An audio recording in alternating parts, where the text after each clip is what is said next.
নমস্কার বন্ধুরা, সুপ্রভাত। কেমন আছো তোমরা সবাই? আশা করছি তোমরা সবাই খুব ভালো আছো, আর আমিও খুব ভালো আছি। আমি সোমা, আর আমার ছোট্ট একটি চ্যানেল শখের পরিবারের নতুন একটি ভিডিওতে তোমাদের সকল বন্ধুকে অনেক অনেক স্বাগত জানিয়ে আজকের ব্লগটি আমি শুরু করছি। এর বারটি ছিল বুধবার, আর ঘড়িতে এখন সময় সকাল 7:30 মতো। ঘুম থেকে উঠেছি আজকে 6টার সময়। এখন থেকে তাড়াতাড়ি ঘুম থেকে উঠে পড়ছি সকাল সকাল, তার কারণ আমার ছেলের স্কুল শুরু হয়ে গেছে। নয়তো আমি আগে 7টা 7:30টায় ঘুম থেকে উঠতাম।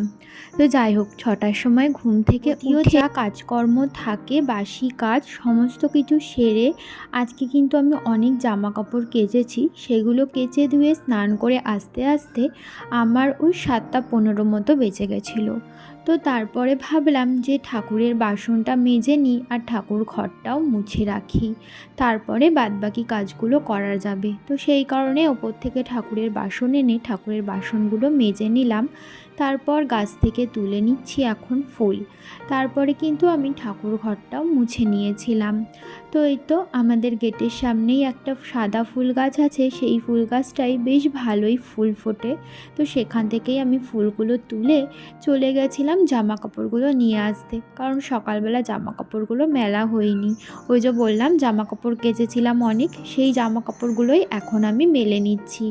কালকে না আমাদের বাড়ির এখানে শীতলা পুজো ছিল, তো সেই কারণে শীতলা পুজোর দিন তো ঘর ঝাড়ু দেওয়া, তারপর জামা কাপড় কাচা এগুলো যায় না। তো সেই কারণে কালকে যেহেতু আমি জামা কাপড় কাচিনি, তো আজকে আমার ডবলের ডবল জামা কাপড় হয়েছে। আজকে সব জামা কাপড় কাচিনি, অর্ধেকটা কেচেছি, কালকে অর্ধেকটা কাচবো। তার উপরে আগের দিন ঝুল ঝেড়ে ওই বিছানার চাদর, বালিশের ওয়্যার, তারপরে আলমারির কভার অনেক কিছু খুলে রেখেছি, তো ওইগুলোও কাচতে হবে। তো সেই কারণে অনেক জামা কাপড় জমে রয়েছে।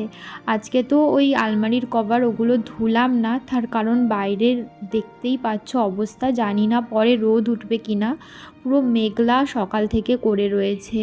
পরে যদি রোদ ওঠে তো ভালো, রোদ না উঠলে খুবই সমস্যা হয়ে যাবে। এই জামা কাপড়গুলো কী করে শুকাবে আমি জানি না।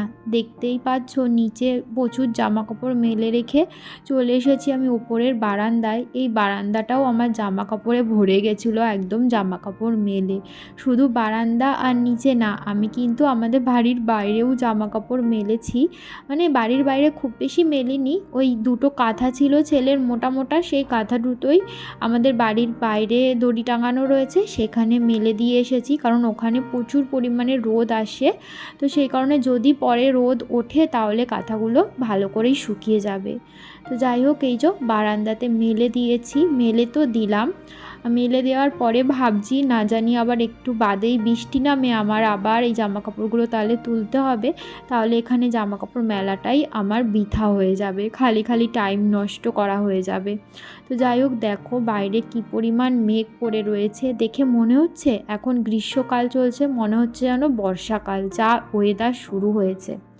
তো যাই হোক, কাজকর্ম সারতে সারতে না ঘড়িতে 8টা বেজে গেছিলো। তো তাড়াতাড়ি করে আসলাম, ছেলেকে ডেকে তুললাম, ডেকে তুলে ওকে ফ্রেশ করিয়ে সকালের খাবারটা খাইয়ে তারপরে এখন ওকে আমি স্কুল ইউনিফর্মটা পরিয়ে দিচ্ছি।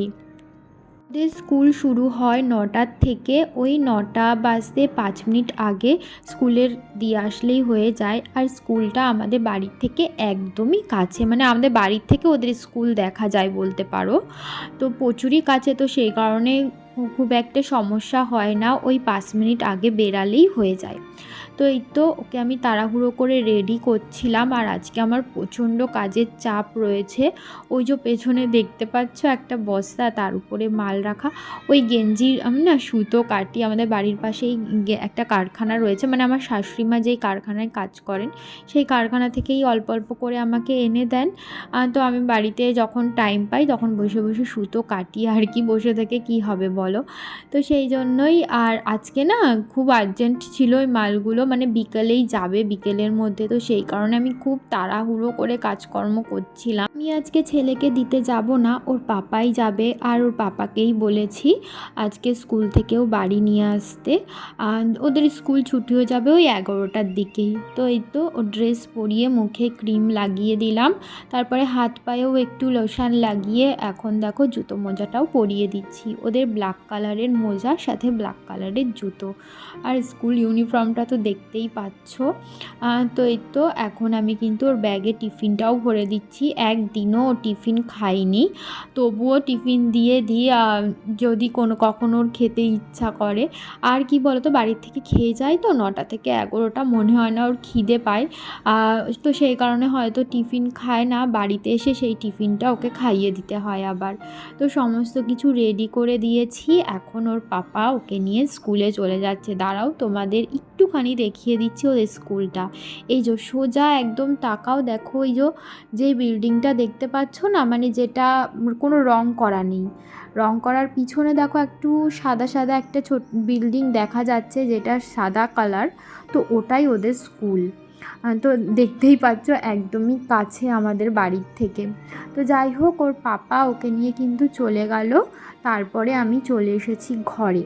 এখনও কিন্তু আমার পুজো দেওয়া হয়নি, তো ভাবলাম যে একেবারে বাসি বিছানাটা তুলে রেখে তারপরেই যাব পুজো দিতে।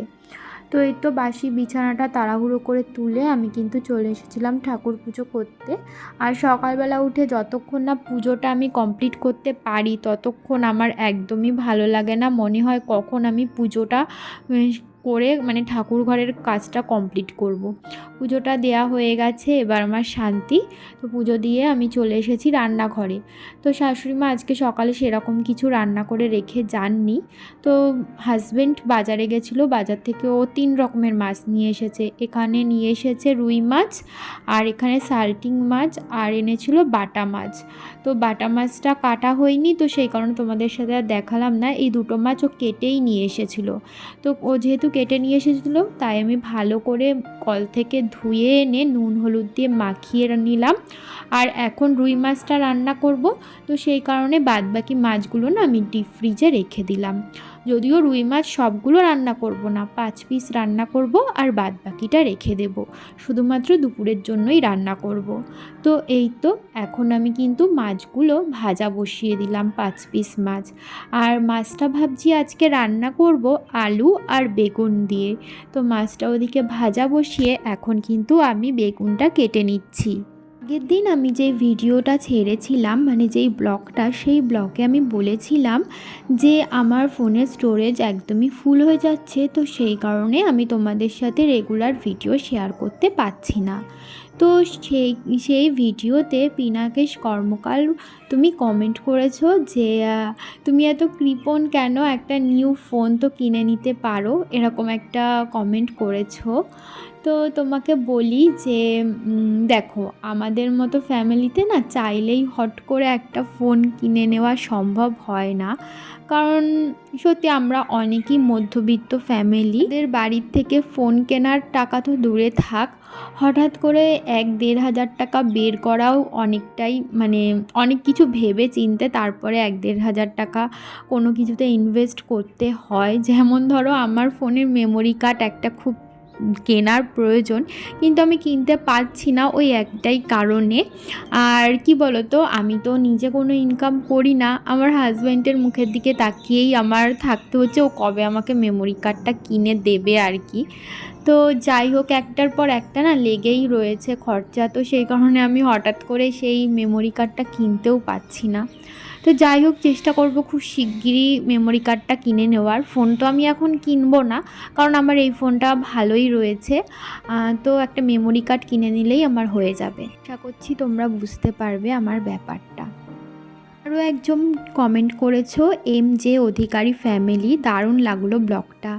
তো থ্যাংক ইউ। সত্যি কথা বলতে তোমাদের এই ভালোবাসাগুলোর জন্যই না আমার ইউটিউবে ভিডিও ছাড়তে এতটা ভালো লাগে। জানি আমার ভিডিওতে ভিউজ খুবই কম আসে, কিন্তু এই তোমাদের এই সুন্দর সুন্দর কমেন্টগুলো না আমার পরবর্তী একটা ভিডিও বানাতে অনেকটা উৎসাহ করে। তোমরা এভাবেই আমার পাশে থেকো, শুধু এটুকুই চাইবো। তো দেখো, তোমাদের সাথে কথা বলতে বলতে অনেকটাই কিন্তু আমি কাজ এগিয়ে নিয়েছি। এদিকে মাছ ভাজাও হয়ে গেছে, সাথে আলু বেগুন সমস্ত কিছু কিন্তু আমি ভেজে নিয়েছিলাম আগের থেকে। তারপরে কড়াইয়ে তেল দিয়ে জিরে ফোড়ন দিয়ে দিয়েছিলাম, আর বেটে নিয়েছিলাম আদা আর জিরে। তো সেই বাটা মশলাটা দিয়ে আর চেরা কাঁচা লঙ্কা দিয়ে একটু ভালো করে কষিয়ে তারপরে কিন্তু আমি আগে থেকে ভেজে রাখা আলুটা দিয়ে দিয়েছি। আর মশলাটা না তলায় লেগে লেগে যাচ্ছিলো, তাই হালকা করে একটু জল দিয়ে দিয়ে আমি কষাচ্ছিলাম। আর তারপরে পরিমাণ মতো নুন, হলুদ আর দিয়ে দিয়েছিলাম শুকনো লঙ্কার গুঁড়ো একটু কালারের জন্য। দিয়ে ভালো করে কষানোর পর এখন কিন্তু আমি দিয়ে দিচ্ছি পরিমাণ মতো জল। আর বেগুনটা কিন্তু আমি এখন দেবো না, বেগুনটা এখন দিলে না পুরো গলে যাবে, মানে কষানোর সময় কিন্তু আমি বেগুন দিইনি। বেগুনটা আগে থেকে খুব ভালো করে আমি ভেজে নিয়েছিলাম। এখন পরিমাণ মতো জল দিয়ে আমি কিন্তু তরকারিটা ঢাকা দিয়ে রাখলাম। তরকারিটা ভালো করে ফুটে উঠলে তারপরেই আমি বেগুনটা দেবো। ওদিকে তরকারিটা ঢাকা দিয়ে আমি কিন্তু এদিকে রান্নাঘরটা আস্তে আস্তে পরিষ্কার করে নিচ্ছিলাম, কারণ আমার প্রচুরই কাজের তাড়া। আর ছেলে কিন্তু এখনও স্কুল থেকে বাড়ি আসেনি, এখনই 10টা মতো বাজে, এখনও দেরি আছে ওর স্কুল ছুটি হওয়ার। তো এরই মধ্যে হাজব্যান্ডকে যা রান্না হয়েছিল তাই দিয়ে খেতে দিয়ে দিয়েছিলাম। মানে সকালে শাশুড়ি মা বরবটি ভাজা করে রেখে গেছিলেন, তাই দিয়েই একটা মাছ ভাজা দিয়ে হাজব্যান্ডকে খেতে দিয়েছি। ও সকালের খাবারটা ওটা দিয়েই করে নিয়েছে, আর এই তরকারিটা দিয়ে দুপুরবেলা খাবে, দুপুরবেলা খেয়েও কাজে বেরাবে। তো এই তো দেখো আমার কিন্তু মাছের ঝোল একদমই কমপ্লিট। মাঝে আমি বেগুনটা দিয়ে দিয়েছিলাম তরকারিটা ফুটে ওঠার পর, তারপরে আমি ভাজা মাছগুলোও দিয়ে অনেকক্ষণ ফুটানোর পর নামানোর আগে বাটা মশলা, মানে বাটা গরম মশলা দিয়ে তারপরে কিন্তু আমি নামিয়ে নিলাম। তো ওদিকে আমার রান্না একদমই কমপ্লিট। রান্না বসিয়ে দিয়ে ওদিকে বাসনগুলোও মেজে নিয়েছিলাম। এখন শুধুমাত্র এই গ্যাসটা মুছলেই আমার কিন্তু কাজ এখনকার মতো কমপ্লিট হয়ে যায়, মানে রান্নাঘরের কাজকর্ম বলতে পারো। কাজ আজকে আমার প্রচুর কাজ, আজকে কাজ আমার সারাদিনেও শেষ হবে না। তো যাই হোক, গ্যাসটা আমি ভালো করে এখন মুছে নিচ্ছি, কারণ রান্না বান্নার পরে না গ্যাস, তারপর রান্নাঘর যদি এঁটো বাসন কাসন ছড়িয়ে ছিটিয়ে থাকে একদমই ভালো লাগে না। তো দেখো আমি রান্নাঘর কিন্তু সাথে সাথে একদম পরিষ্কার করে নিয়েছি, আর এখানে সমস্ত কিছু ঢাকা দিয়ে রেখেছি যা যা রান্না হয়েছে। তো চলো তোমাদেরকে দেখিয়ে দিই আজকে আমাদের কি কি রান্না হলো। হাঁড়িতে রয়েছে ভাত, যেটা শাশুড়িমাই সকালে রান্না করে রেখে গেছিলেন। আর এখানে রয়েছে বরবটি ভাজা, আর তার নিচে রয়েছে, তো দাঁড়াও তোমাদেরকে দেখাচ্ছি, এখানে রয়েছে আম চচ্চড়ি। এটা তোমাদের কার কার বাড়িতে খাওয়া হয় বলো তো? আমার শ্বশুর বাড়িতে কিন্তু এটা খুব ভালো খাওয়া হয় গরম আসলেই, আর খেতেও কিন্তু বেশ ভালো লাগে। আর করেছিল কুমড়ো ভাজা, কারণ কুমড়ো ভাজাটা আমার ছেলে খুব ভালো খায়, মেন আমার ছেলের জন্যই করা হয়েছিল কুমড়ো ভাজাটা। আর এখানে আমি এখন করলাম মাছের ঝোল। আমি শুধুমাত্র মাছের ঝোলটাই করলাম, আর বাদ বাকি যা রান্না হয়েছে সেগুলো কিন্তু আমার শাশুড়ি মাই করে রেখে গেছিলেন। তো বন্ধুরা এখন কিন্তু হয়ে গেছে বিকেল, মাঝে আমি কাটিয়ে ফেলেছি অনেকটাই সময়। মাঝে ছেলে স্কুল থেকে বাড়ি এসে আসলো, তারপর ওকে স্নান দান করিয়ে দুপুরের খাবার খাইয়ে ঘুম পাড়িয়ে দিয়েছিলাম।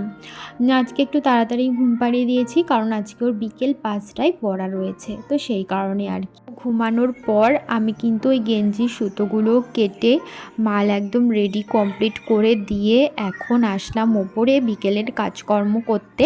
এখন ঘড়িতে ওই 4টে মতো বাজে। এখন আমি ওই বিকেলে ঘর দুয়ারগুলো ঝাড় দিয়ে নিচ্ছি। সেই সকালে ঝাড় দেওয়া হয় তো ঘর দুয়ার, তো বিকেলে আর একবার ঝাড় না দিলে মানে আর ঘরে একদমই পা দেওয়া যায় না সন্ধ্যার পরে, আর একদমই ভালো লাগে না। দেখতেই পাচ্ছ কত পরিমাণে ধুলো বেরাচ্ছে ঘর থেকে। তো এই তো বিকেলবেলায় ঘর দুটো, উপরের ঘর দুটো ভালো করে ঝাড় দিয়ে আমি কিন্তু যাব নিচের ঘরও ঝাড় দেওয়া সমস্ত কিছুই বাকি রয়েছে। বাইরে জামা কাপড় আছে সেগুলোও মেলতে হবে। তারপর ছেলেকে ঘুম থেকে তুলে ওকে কিছু একটা খাবার খাইয়ে ওকে রেডি করিয়ে আমাকে ওকে নিয়ে আবার পড়তে, মানে ওকে নিয়ে পড়াতেও যেতে হবে। তো সমস্ত কিছু আমাকেই করতে হবে, তো সেই কারণে বুঝতেই পারছো অনেকটাই তাড়াহুড়োর মধ্যে ছিলাম। সকালবেলা বলছিলাম না বাইরে একদম মেঘলা করে রয়েছে, রোদ বেরায়নি। পরে কিন্তু বেলার দিকে বেশ ভালোই রোদ বেরিয়েছিল, যদিও জামা কাপড়গুলো পুরোপুরি শুকায়নি, কিন্তু অর্ধেকের বেশিটাই শুকিয়ে গেছিলো। কালকে একবার রোদে দিলে জামা কাপড়গুলো পুরোপুরি শুকিয়ে যাবে, আর পাতলা পাতলা যেগুলো সুতির জামা কাপড়গুলো ছিল ওগুলো একদমই শুকিয়ে গেছিলো। বন্ধুরা আজকের ভিডিওটা কত বড় করতে পেরেছি জানি না, সেই তো লাস্ট ভিডিও শেয়ার করেছিলাম বিকেলবেলা, যখন বিকেলের কাজকর্ম করছিলাম তখন। তো তারপরে তো ছেলেকে নিয়ে পড়তে গেছিলাম 5টার সময়, ওর পড়িয়ে টরিয়ে 6টার সময় ও বাড়ি এসছে, মানে ওকে পড়তে দিয়ে আমি বাড়ি চলে এসেছিলাম, আবার 6টার সময় আনতে গেছিলাম। তো তো তারপর বাড়ি আসার একটু বাদেই শুরু হয়ে গেছিলো রোজকার দিনের মতো ঝড় বৃষ্টি যেন এই 3 দিন মানে নিয়ম হয়ে দাঁড়িয়েছে। সন্ধ্যা হলেই বাইরে ঝড় বৃষ্টি শুরু হয়ে যাচ্ছে। আজকেও কিন্তু সেম তাই হয়েছিল। আর ঝড় বৃষ্টি শুরু হওয়ার সাথে সাথে কারেন্টও চলে গেছিলো। কারেন্ট যদিও চলে এসেছে অনেকক্ষণই, ঝড় বৃষ্টি কমার একটু পরেই কারেন্ট চলে এসেছে। তো কারেন্ট আসার পর ছেলেকে আমি একটু পড়াচ্ছিলাম, ওর আন্টি অনেক হোমওয়ার্ক দিয়েছে সেগুলোই করাচ্ছিলাম। তো করিয়ে টরিয়ে আজকে না এতটা পরিমাণ সকাল থেকে ঘুম থেকে ওঠার পর না আমি সত্যি কথা বলতে একটু বসিনি, একটার পর একটা কাজ করে গেছি। তো সে কারণে প্রচুর টায়ার্ড লাগছিল। ওকে পড়াতে পড়াতেই আমি শুয়ে পড়েছি আর একদমই ভালো লাগছিল না। আমার চোখ মুখ দেখে হয়তো তোমরা বুঝতে পারবে। তো তারপর উঠে এই যে ছেলেকে খাইয়ে দাইয়ে নিয়ে নিচে আসলাম। এখন ঘড়িতে বাজে 10টা, আমি এখনও খাইনি। আমি আগে শোবো এখন, তারপরে আমার হাজব্যান্ড এখনও বাড়ি আসেনি, ও বাড়ি আসলে তারপরে দুজন মিলে একসাথে খাবো। আজকে রাতটা আমাদের রান্না হয়েছে কাঁচকলা আলু দিয়ে মাছের ঝোল, শার্টিং মাছের ঝোল। ওই যে দুপুরবেলা তোমাদের দেখালাম না, তো সেই মাছটাই এখন রান্না করা হয়েছে। তো সেটাই দিয়েই রাত্রের খাবারটা খাবো। আর তোমাদের সাথে ভিডিওটা এখানেই আমি শেষ করে দিচ্ছি। চলো আজকের মতো ভিডিওটা এই পর্যন্তই। তোমাদের সাথে আবারও দেখা হবে পরবর্তী ভিডিওতে। ততক্ষণের জন্য তোমরা ভালো থেকো, সুস্থ থেকো, আর আমার এই ছোট্ট চ্যানেলটির পাশে থেকে আমাকে একটু সাপোর্ট করো, যাতে আমি তোমাদের হাত ধরে অনেকটা দূর এগিয়ে যেতে পারি। তাহলে আজকের মতো এখানেই টাটা, শুভরাত্রি। এই দেখো আমার ক্যামেরাটা না কেমন একটা হয়ে যাচ্ছে দিনকে দিন, আগে পুরো একদম কাচের মতো ছিল। তো যাই হোক, টাটা বলে দাও।